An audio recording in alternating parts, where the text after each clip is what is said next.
So, welcome to Supporting Young Children Experiencing Homelessness. This session features an overview of the state early childhood education for young children and families experiencing homelessness. The National Center for Homelessness Education will start us off by discussing best practices to facilitate services for young children experiencing homelessness, followed by presenters from North Carolina who will share how their pilot project is being designed to engage shelters to support parents. And then I will close out of the session and allow questions if time permits. We have a great session planned. And again, we encourage everyone to use that chat feature to respond to presenters and for any questions. Also, don't forget to put yourself on mute and change your name and leave on your video, please. So next, I'd like to introduce our speakers. And it's my honor and pleasure to introduce our presenters. Christina Dukes, Deputy Director, Partnerships and Policy, National Center for Homeless Education. And from the North Carolina team, Marsha Baslow, President, Childcare Services Association. Beth Bordeaux, Principal Consultant and the founder of Partners for Impact. Tasha Melvin, Director of Partnerships and Programs at Families Moving Forward. Charlene Reese, Consultant, Partners for Impact. Christy Snuggs, Deputy Director at North Carolina Division of Child Development and Early Education. And Cass Wolf, Chief Strategy Officer, Child Care Services Association. Christina, I'm turning it over to you. Thank you, Sally. Hi, everyone. Good afternoon, or I guess good morning, depending on your time zone. Thanks for joining us. As Sally said, I'm going to lead us off in talking about supporting young children experiencing homelessness. If you don't know the National Center for Homeless Education, let me just share a little bit about us and our work. So we are funded by the U.S. Department of Education to serve as the Federal Education for Homeless Children and Youth, or EHCY program Technical Assistance Center. We have a number of resources that are available to you to support you in your work. So check out our website. You're welcome to email me also. And we do have a homeless education helpline that you can call or email with questions. I'll let you kind of peruse those links on your own as the need arises. Here's a little, I'll be doing a lot of the national level framing, and then we'll turn it over to colleagues in the state of North Carolina to share about a lot of the good work that they're doing. So I'm really going to be setting context for the most part. So if this is a new topic for you, I wanted to provide a little bit of general information about family and early childhood homelessness. Also, we'll spend a little bit of time looking at the definition of homelessness that is used by early childhood programs. There are different definitions of homelessness at the federal level, so we just want to make sure we're all on the same page about what we mean when we say homeless. I'll also highlight some relevant statutory and regulatory provisions, particularly in the Child Care and Development Block Grant Act and Head Start Act, and also the McKinney-Vento Homeless Assistance Act.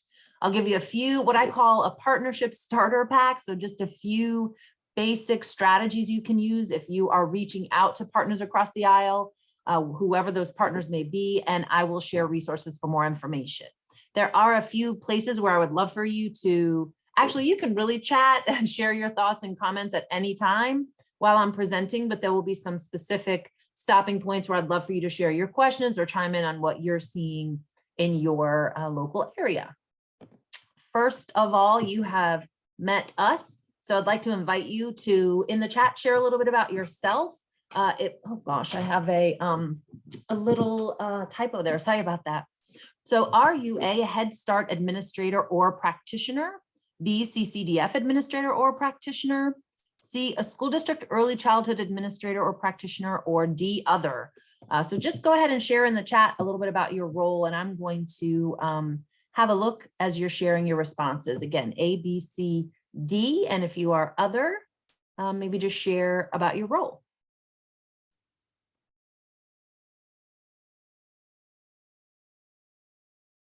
I see a familiar name. So we have Maureen from the state of Kansas. She's the state coordinator for homeless education. Glad you joined, Maureen.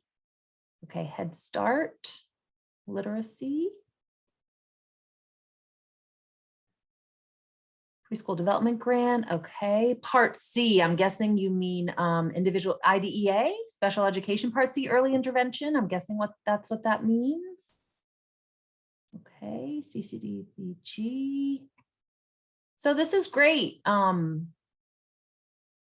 Some different role groups, and we're happy to have you and the expertise that you'll bring to this discussion. So let's talk a little bit about, and keep chatting those in. I'm going to be looking at those as well. Just a few words about what are some of the main causes of family homelessness. As you can imagine, a lot of homelessness is economically related, right? So lack of affordable housing, poverty, unemployment or underemployment, and single parenting can also be a risk factor. Just due to if a single income is supporting a household, especially with young children, that's going to have an effect on ability to secure housing and remain stably housed. Also, sometimes health challenges, disabilities, mental health issues, substance use issues can be a precursor or correlated with experiences of homelessness. Toxic household environments can lead to homelessness. So experiences of domestic violence or very intense conflict in the home. Sometimes we hear about young parents who are either running away from home environments that don't feel safe, or they may have been kicked out because they got pregnant, or just some kind of situation that has caused them to either be forced from the home or to voluntarily leave the home because they don't feel like they have a safe space to stay. And then also impoverished support networks. If we are fortunate, if any one of us were to maybe find ourselves on hard times and need to leave where we're staying, hopefully we would have a friend, a family, someone that we could rely on who could help us in our time of need. But that is not always the case for many families. So many families, when they lose housing, find that they just don't have the support networks available to help remain stably housed. Also, this is some research from Chapin Hall at the University of Chicago that discusses risks for young adult homelessness. So as those of us who are in the education field, we're probably drawn to a couple of things on this slide. So top left, we figured lack or low levels of educational attainment might be a precursor for homelessness, but I don't know that we realized it was going to be, according to this research from Chapin Hall, the group with the subpopulation of young adults who are at the highest risk for homelessness are those who do not have a high school diploma or GED. But then when you look at the group that has the second highest risk, it's unmarried parenting youth. So all of us are working with young people who either may be more likely to experience homelessness, or we can help them through ensuring that they have access to educational supports, early care and education, K-12, and even higher education if you work in that realm, to help them make a sustainable exit from homelessness. Homelessness, as you would imagine, does affect young children in a number of ways, as high mobility and poverty have multiple trickle-down effects, resulting in higher than average rates of emotional, behavioral, and health problems for young children who are living in poverty with high residential and even school or early childhood program mobility, developmental delays and school problems, hunger and food insecurity, and also higher than average rates of witnessing violence. And I'm guessing this is a familiar concept to you, but adverse childhood experiences are correlated with a greater likelihood of experiencing homelessness as an adult. And so what a take-home point that we can grab from this slide is that the work that you all are doing in early care and education to help stabilize a household and to help provide needed supports to young children can really be very valuable to the family and provide a buffering effect to some of the effects that households may experience due to homelessness. And yet homelessness also creates barriers to accessing and remaining stable in early care and education programs. Young homeless children overall have low rates of access to and enrollment in early care and education. Some of the barriers to early care and education access and stability are difficulty identifying families experiencing homelessness, either because they're highly mobile, maybe they are concerned about public systems or service providers learning that maybe they're experiencing homelessness, or they may just be very focused on or stressed by or consumed with the challenges they're dealing with in other areas of their lives. And so they may be difficult to engage in the sense of encouraging that they would really be focusing on early care and education, right? Because they're very focused on a lot of other challenges that they're dealing with. Also insufficient program capacity, right? Early care and education programs may fill up. Unfortunately, before some families experiencing homelessness may have the opportunity to enroll. Also, some enrollment requirements can provide a barrier or create a barrier for families experiencing homelessness to accessing those programs. Although, as I'll share in a little bit, there are some federal regulatory provisions that aim to address that specific barrier, the enrollment requirements. And also, it can be difficult for families if they don't have access to reliable transportation, they may not be able to get back and forth to early care and education programs. So I wanted to pause here and just ask you to weigh in, if you would. What are you observing in your work? What early care and education barriers are you seeing for young homeless children and families with young children? If you want to share in the chat, that'd be great.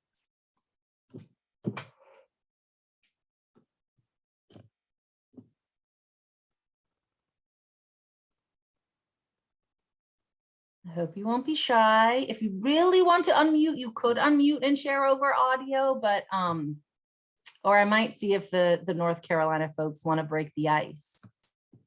What are some of the barriers you're seeing?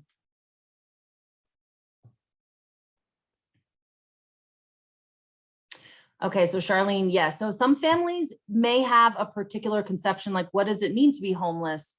Do we meet the definition of homelessness? They don't look at themselves that way. And so they might not even realize there might be some added supports for them to access early care and ed. Okay, so lack of transportation can be a barrier. That's right. COVID, we're even hearing that a lot of families and programs are having a hard time hiring enough staff, including drivers. Increase in opioid abuse in homes. Yes, getting back and forth to programs. Transportation. Okay, so lack of transportation sounds like it's a recurring theme. All right, thanks for sharing. I'm gonna keep going here. So we know that early care and education is important for a couple of reasons, and I just wanted to spell this out. And this is pulled from Childcare Aware's report, The U.S. and the High Price of Childcare. So parents need to know that their children are safe and cared for so that they can focus on other important things like education or work or accessing needed services. And yet early care and education can be very costly, as you can see from those infographics there, again, from Childcare Aware. So there are very real financial implications for parents' need for care for their children, again, so they can go to work. And also having access to low-cost childcare means that they have resources or household financial resources that they can then direct towards some other pressing needs like housing. I'm going to pause. Are there any questions about anything I've shared thus far or comments?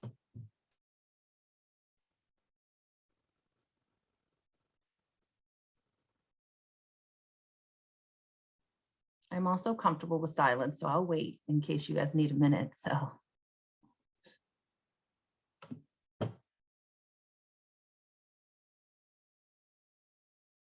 All right, hearing none. Again, use the chat at any time, please. I'm going to keep the conversation moving here. We're going to talk about the definition of homelessness. I will give a disclaimer that we do entire webinars on this one topic. And so it is a fairly nuanced topic. So we're just going to cover the highlights today, but we also will have time for questions. But just know that this is really a topic you can dive into and get very nuanced with if that is of interest to you. So if you haven't heard of it yet, the McKinney-Vento Act is the federal statute from which the Head Start Act and the Child Care and Development Block Grant Act have taken their definition of homelessness from this statute.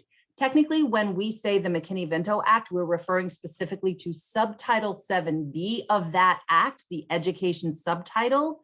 That particular piece of that statute, again, the education subtitle, because it's education focused, is reauthorized whenever the Elementary and Secondary Education Act is reauthorized. And that happened most recently in 2005. And so Title IX Part A specifically of the Every Student Succeeds Act reauthorized the McKinney-Vento Act. And that act does a number of things, but at the highest level, it establishes the definition of homeless that is used by US public schools and that since then has been adopted by many other federal statutes and programs. And you see some of those examples along the right side of your screen. So public schools, child nutrition programs, the ID, so the Individuals with Disabilities Education Act, that uses the McKinney-Vento definition of homeless. The Head Start Act does, Childcare and Development Block Grant Act does, the Workforce Investment and Opportunity Act does, the Perkins Career and Technical Education Act. So a lot of statutes then adopted this definition of homeless. Also, the McKinney-Vento Act does include provisions related to public preschool programs, specifically that are administered by school districts. And I'll tell you a little bit more about those provisions in a moment. This is actually the definition. I'm just curious if anyone wants to raise your hand or drop in the chat. Is this a definition you've seen before or that you are familiar with? I'm going to keep chatting, but someone break the ice. Has anyone seen this before? Is this new? Is this familiar? Christina, it's good that we see fixed, regular, and adequate. Okay. Why, Marcia? I know you're very knowledgeable about this topic. Tell me your thoughts about fixed, regular, and adequate. Because it really allows us, if it's fixed, regular, and adequate, then there's an opportunity for children to have continuity of care, safe and secure housing for the future. That's right. And I'm looking at the chat. Okay, so it does seem like this is a familiar definition. Let's just go over it again, highlight. So as Marcia pointed out, this definition has what we call the guiding phrase. So at its, again, summarizing, the definition opens with children or youth who lack a fixed, regular, and adequate nighttime residence. Those would be sort of the general criteria against which you would compare a living arrangement to see, is it fixed, is it regular, is it adequate? And then the definition continues with examples of particular kinds of living arrangements that are not fixed, regular, and adequate that would be considered homeless. So the first one is sharing the housing of other persons due to loss of housing, economic hardship, or a similar reason. This is what many people refer to as doubled up. This is actually the category of primary nighttime residence that is most commonly identified in public schools. So at the national level, around 3/4 of household or children and youth, I should say, who are identified as homeless by public schools are doubling up. I do just want to note, though, that it's not any shared housing arrangement. Many people share housing and it is fixed, regular, and adequate. You're really looking for those shared housing arrangements that are not fixed, regular, and adequate, and that are due to some kind of precipitating crisis, like a loss of housing, economic hardship, or a similar reason. Someone else in the chat already mentioned this, but families living in motels, hotels, trailer parks, or camping grounds due to the lack of alternative adequate accommodations. We do get questions, well, what does that mean, trailer parks? So this is not referring to fixed, regular, and adequate mobile homes. This would be more like the most temporary of trailers, like a pop-up trailer, very closely related to camping grounds that sort of follows that up in the definition. And again, you're looking at that added wording due to the lack of alternative adequate accommodations, meaning there's nowhere else that this household could go that would be safe and stable. Living in emergency or transitional shelters, living in a public or private place not designed for people to live. That would include places like cars, parks, public spaces, abandoned buildings, substandard housing, transit stations. And then finally, migratory children and unaccompanied youth living in the above circumstances. So migrant families and unaccompanied youth automatically will not be considered McKinney-Vento eligible or homeless. You want to look at the nature of their nighttime living arrangement. Okay, let's see. Reedy, I hope I'm saying your name right. This is the definition we use for our, okay, I don't know what that acronym means, but ECIDS. ECIDS, it's the ECIDS data. Okay. I don't know what ESIDS is. What's ESIDS? Early childhood something. Information data system. All right, absolutely. Okay, fantastic. So you're reporting on this definition. Great. Just to understand the definition, because many of us, if we are newer to homelessness, our conception of homelessness might be like shelters or people who live in what would be called unsheltered homelessness, like in public spaces, parks, like those are the most visible or familiar kinds of homelessness. But the reason that the McKinney-Vento definition is a little broader is because, first of all, shelters are not an option in all communities or for all families. Not all communities have shelters. They're usually concentrated in urban centers. Oftentimes, shelter demand exceeds supply, meaning more families need help than there is space in shelter. So shelters may be turning families away in need because they simply can't accommodate them. Also, some families are hesitant to enter into shelter because they have concerns over the shelter environment. Is it safe? Is it appropriate for my family, for my children? Are there any other alternatives available to me other than entering shelter? And then the shared housing arrangements that are included in the definition, some may work out better than others, but oftentimes they're not sustainable, they may not be safe, and they may not be suitable for children. This is a more, I guess, extreme example, but especially with youth or young adults who are experiencing homelessness on their own, they may be vulnerable to victimization by people who might eventually, they're sort of grooming them to traffic them, right? For labor trafficking, sex trafficking. Of course, that is a more extreme example, but sometimes, you know, maybe a not healthy partner relationship. I'll just say the mom is depending on the partner for housing for her and her children, but it might not be safe. So that is why a lot of those doubled up arrangements are not fixed, regular, and adequate, and they're just not sustainable or safe, not sustainable over the long term. They also can place burdens or create just more friction in the household environment, right? If you're a family and you allow another family to come and stay in your home, it just creates different household dynamics, financial strain. It can be very crowded. And so sometimes those arrangements just don't last. As you're looking at, yes, okay, so Charlene reminds us that LGBTQ plus homeless youth are at a very elevated risk for being trafficked. If you are working in a Head Start program or you are a CCDF, maybe you're a lead agency or you're a provider, you will be in a position to be making determinations of homelessness because again, there are those provisions in statute that you're going to want to look at.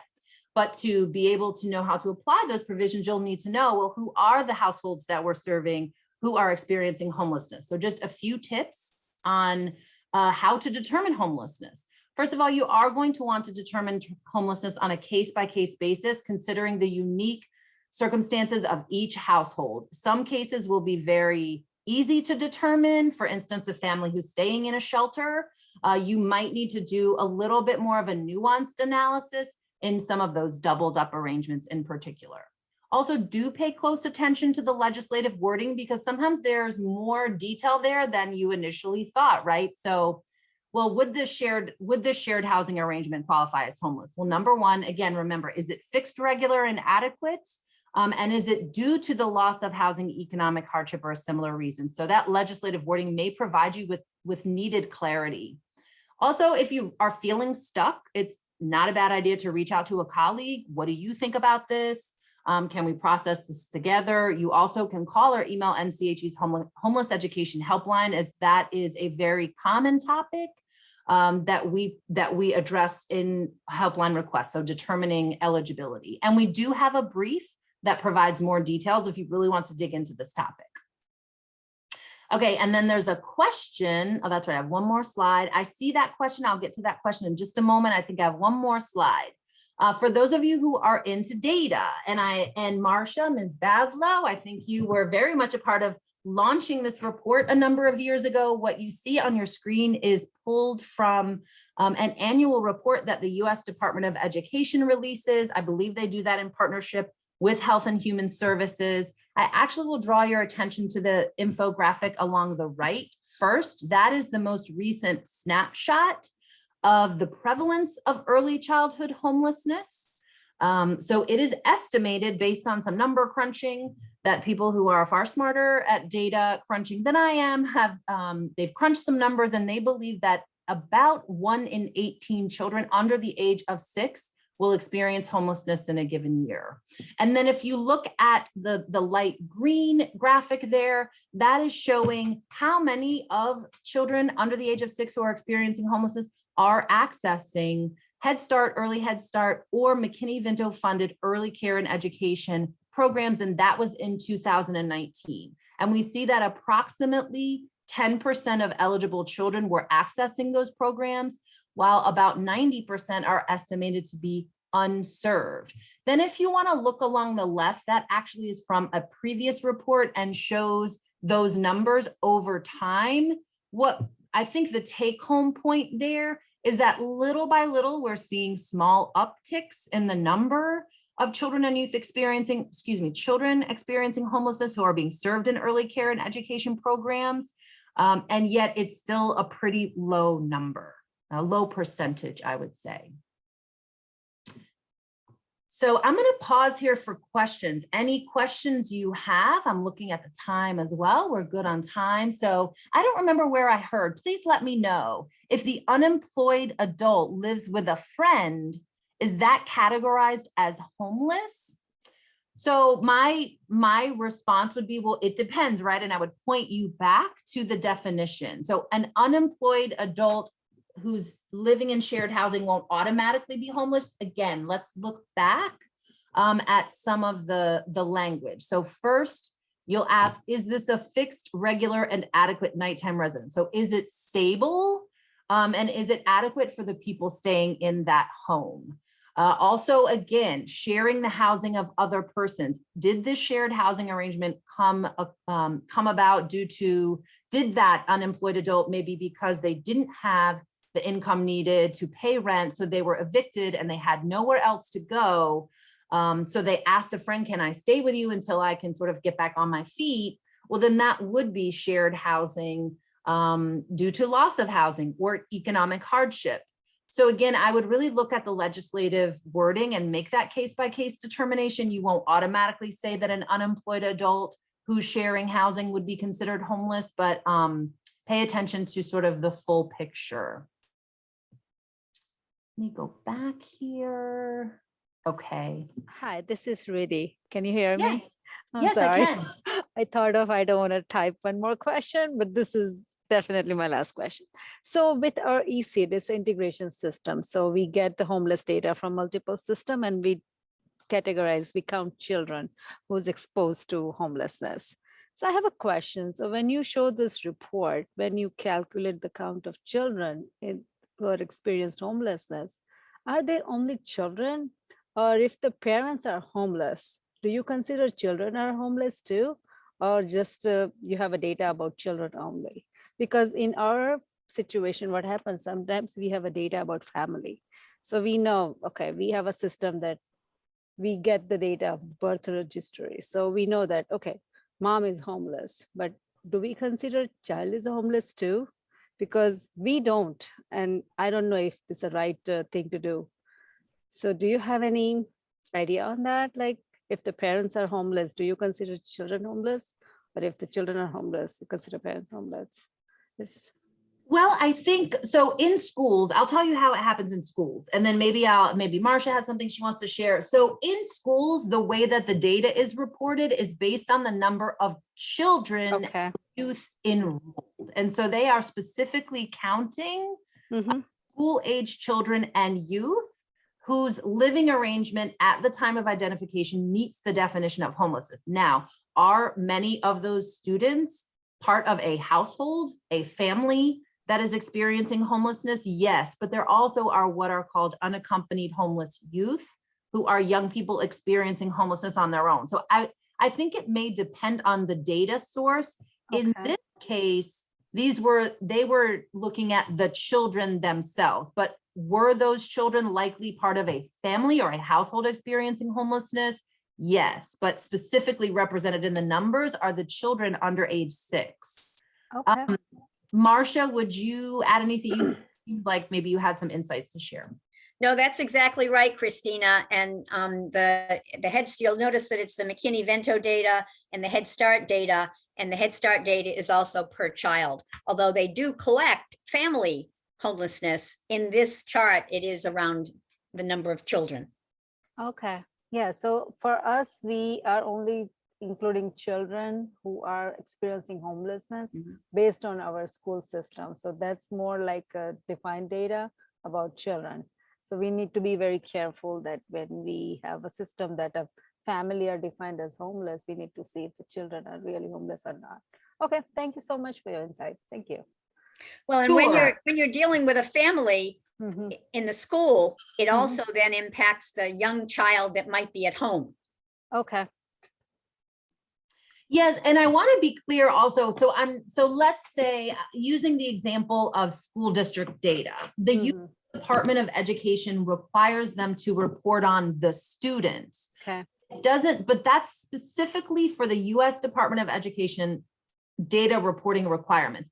But it doesn't mean that the school district isn't serving the household as a whole. Okay. So again, like I think in childcare and CCDF data reporting requirements, some questions may be about the individual child, whereas others may be about the household. So I think that's where really kind of zeroing in on what are we being asked to report? Is it about the household or is it about the child? And then also apart from data collection, you'll serve the full household, right? But it just depends on what are we specifically being asked to report on for data. Yeah, so we have this situation, it's coming from the health system where we collect the data for birth registry. So we know that when mom was delivering, she was homeless.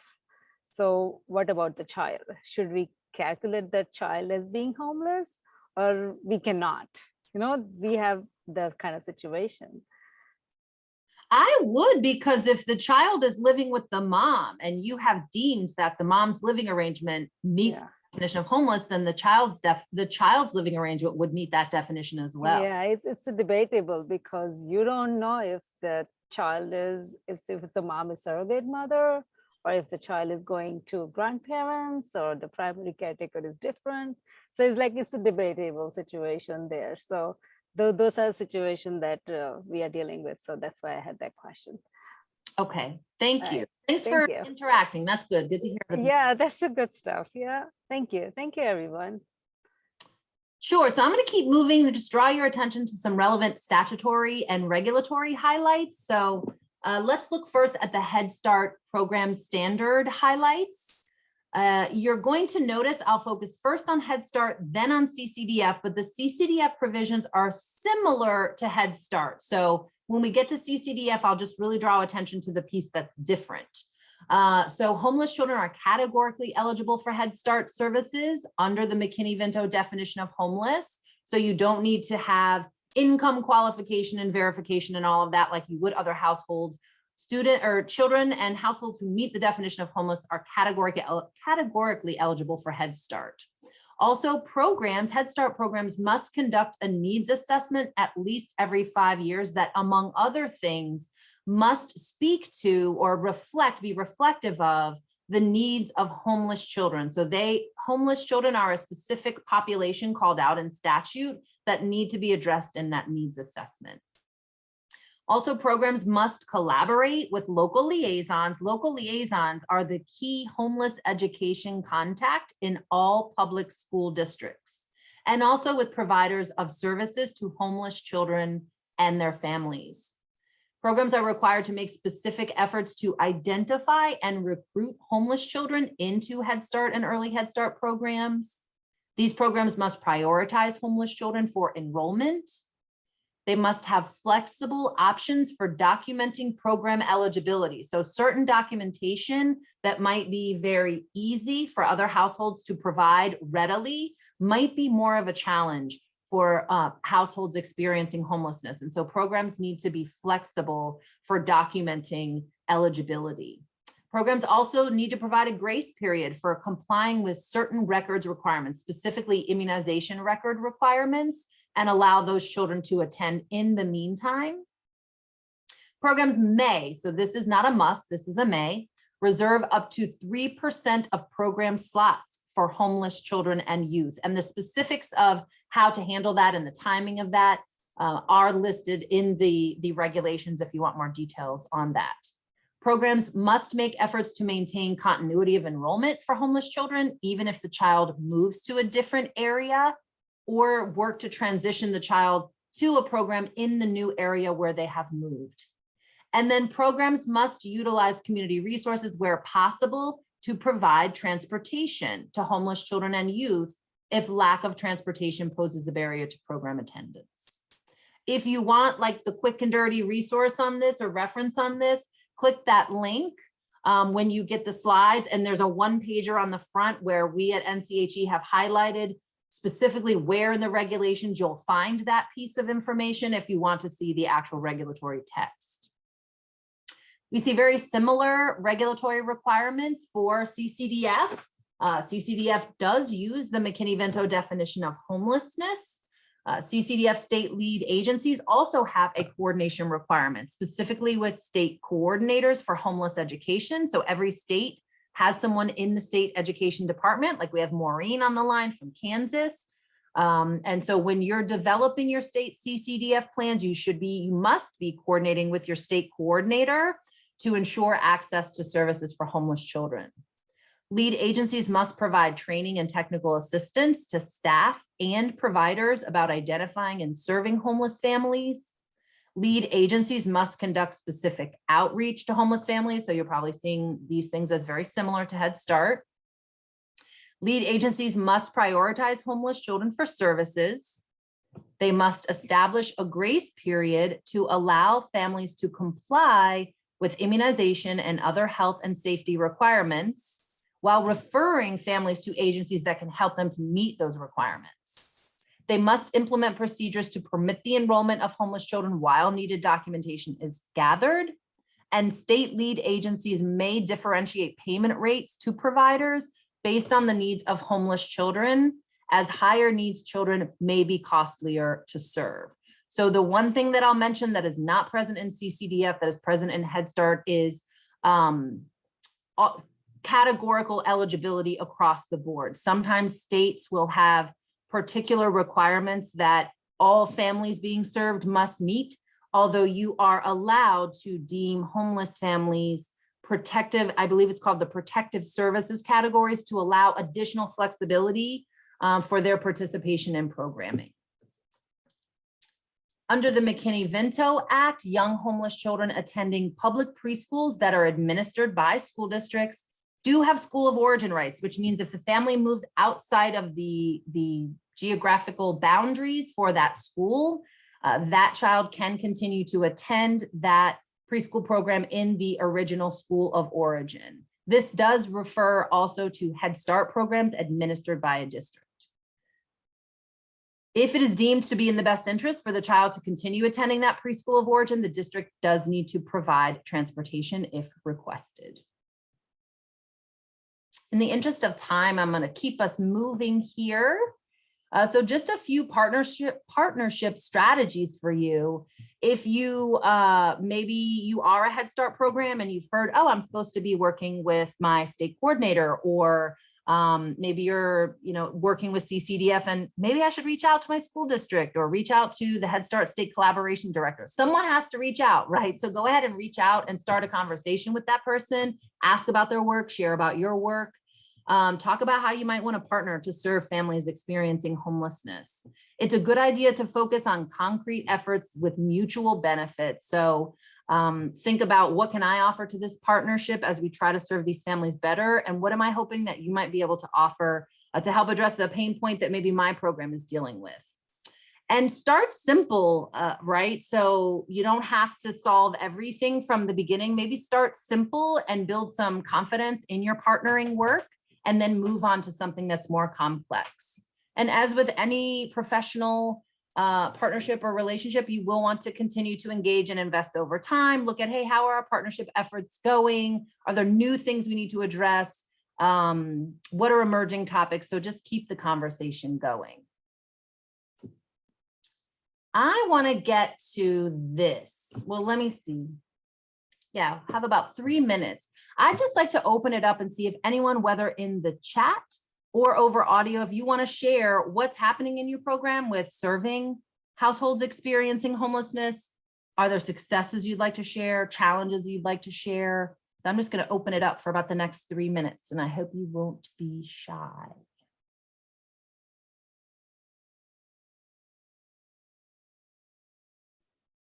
But you're probably going to be shy. So Christina, I'll share for North Carolina.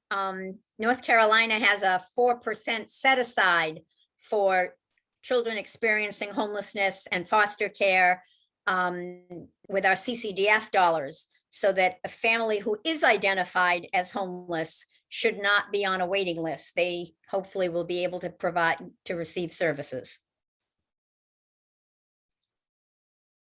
That's awesome, Marcia. Thank you for sharing that. Anybody else want to share? And it can be a challenge.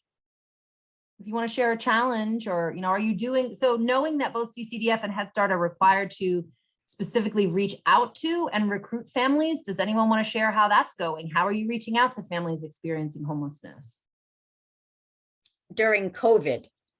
During COVID, which for schools, I know created a lot of challenges.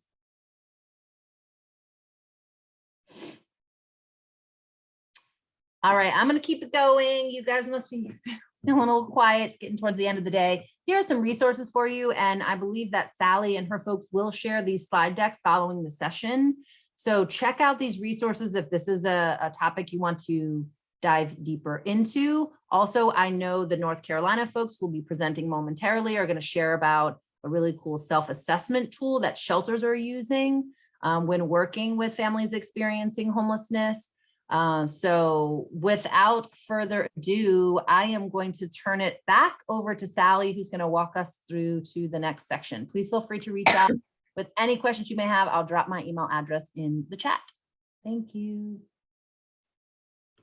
Thank you so much, Christina. And I'm going to turn it over to the North Carolina team. Great. Well, good afternoon, everyone. My name is Christy Snuggs. I am the Deputy Director with the Division of Child Development and Early Education. We are the CCDF Administrator. And I'm also serving as the Director of our PDG grant. And so I have the distinct pleasure of just sort of kicking us off today and introducing our presentation. I think we have some slides. If someone, I don't have those, but I know someone does. There they are. Great, thank you so much. So our portion is called Supporting Young Children Experiencing Homelessness.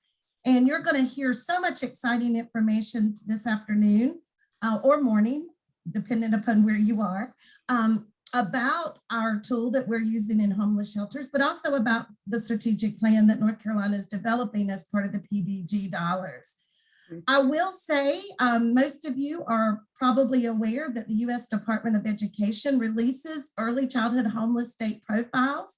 And in May of 2021, we found that there was an estimated 32,189 children under the age of 6 in North Carolina that was experiencing homelessness before the pandemic. Now, we know that that's probably much higher now, given the economic challenges of the past. Marcia has already mentioned to you that as a division, we have begun to really look at how we can prioritize families with homelessness. And if you can go to the next slide.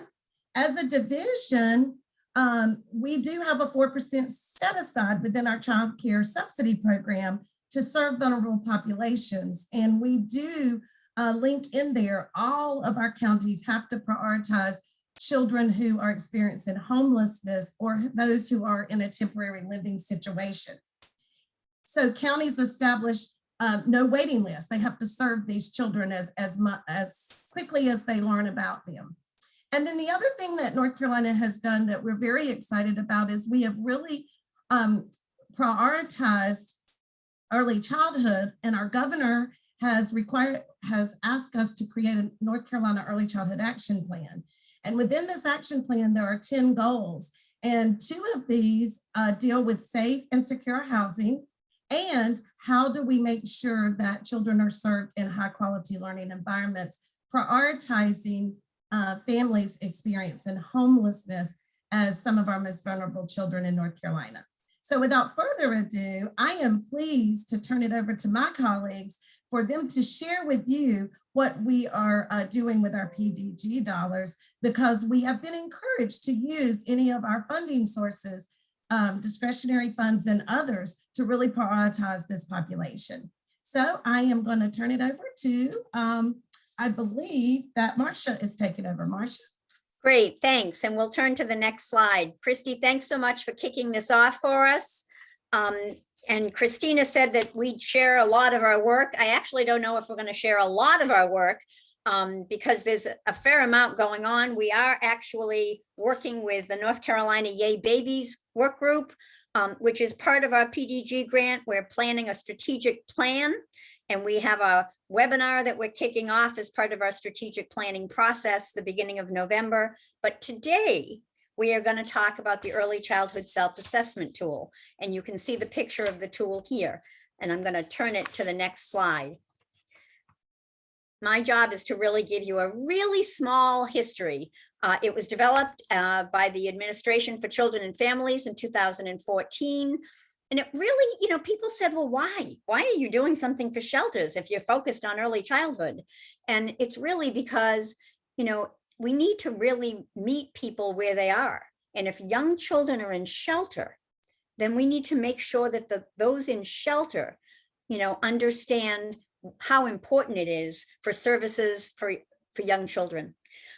During the period of time, 2014, I think to about 2018, Sarah Shaw, Dr. Shaw now, actually validated the tool while completing her dissertation at the University of Delaware under advisor Rena Hallam. And in 2019, I brought a focus group of early childhood experts to review Sarah's findings, brought Sarah along with it, and we actually made a number of revisions.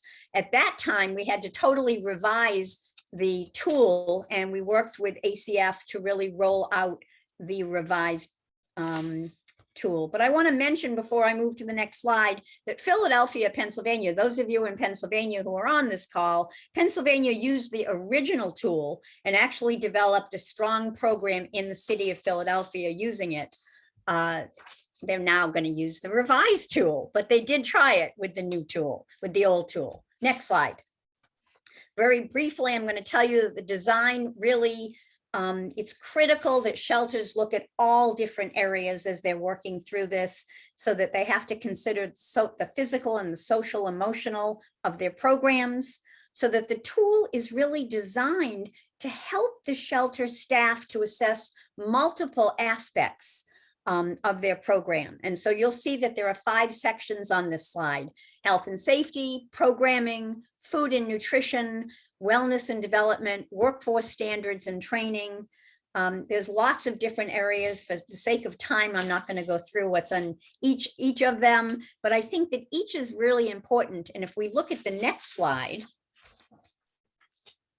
you can see this is a sample of the tool. You can see that we have all different areas on the left-hand side. And then in order to really do the self-assessment and to plan an action plan, we have different categories. We do not do this at this time. We publicly post this, you know, and share it with families. We refer families. We encourage families to enroll. And then there's a plan of making an action needed plan. And that's the key to this, is that the shelters who have actually gone through the tool say, wow, we didn't even think about that. And they develop an action plan. And I am going to actually turn it over to the team that is fabulous, that is working on this tool as part of our preschool development grant. So I am going to turn it over to Cass, I think. Tasha, actually. Tasha. I'm going to turn it to Tasha. And Tasha actually, from Families Moving Forward, is another one of the people who actually tried the tool in the very beginning. I call her my pilot community because she's from Durham, where I was. That's right. Thank you, Marcia. I am Tasha Melvin, as Marcia has shared, with Families Moving Forward, a family shelter. And I've been working around families experiencing homelessness for 11 plus years. So I can definitely speak to many of the challenges our parents face when coming into a shelter. And it doesn't matter if they're in the East Coast or West Coast, North or South, many of them are experiencing some of the same things. They most often enter shelter mentally exhausted, emotionally exhausted. And this, plagues them as they're trying to navigate the homeless services system, especially as parents. Add to that the trauma. They've experienced multiple levels of trauma before entering our shelter, and it's only compounded because they're, number one, in our shelters or experiencing homelessness, but they're also parents experiencing homelessness with their children. So just imagine, these parents who are responsible for the care and well-being of their children, and now they're homeless, and many of them for the first time. So it's so taxing for many of them. Now, prior to entering shelter, something that we in homeless services acknowledge most often, a number of things take place. Number one, there's many times if there are young children in the home that had childcare, they've most likely lost that childcare. If they have school-age children, by the time they enter shelter, they are receiving notices and letters from the school and being threatened with having to go to truancy court because they were out of compliance because their children have missed so many days. This also means by the time they enter our shelter, they have lost a subsidy because most of them had a child care subsidy for their children. They have lost a subsidy or lost their place in that child care setting. Additionally, they've lost employment. Now, the timing of the loss of employment is not necessarily a factor when they enter shelter. Maybe the loss of employment is why they lost their housing. Or sometimes we do see that families are losing their employment because they've lost their housing. Either way, it is very taxing on our parents who, should be able to just raise their children in a natural environment, healthy. They have to worry about how they're going to access childcare, how will they access employment, and how do you stay out of truancy court. So all of this they're dealing with before they even enter our shelter or as soon as they enter our shelter. Now they're entering the shelter and they are placed in our shelter. At least we know this is not the case for all family shelters, but in our shelter, they are assigned a private family room. Now these family rooms are built for a typical family of two or two individuals. We're having to house families 4, 5, in our case, up to 8 members in a household in these rooms that really are meant for 2 members only. And you're talking about this parent who's raising their children and they are supposed to be able to complete applications, but you're in this cramped space. And there's so many things that our parents are not able to do. They can't rest, they can't relax. How this plays out for our children is pretty major. And we're so grateful for that shelter assessment tool for helping us identify this. We have been able to identify the developmental delays of our children and the academic impact of the children coming into our shelter. And so imagine you have a baby who's learning how to crawl, or a toddler who's learning how to walk and run. Well, our shelter floors are not meant for comfort, they're meant for longevity. And so it's often very uncomfortable for these babies and these kids to develop a key skill that they need to thrive. Or these parents can't bring in, the little toddly equipment that most homes have. We can't allow that in our shelters because again, the spaces are so small and cramped already.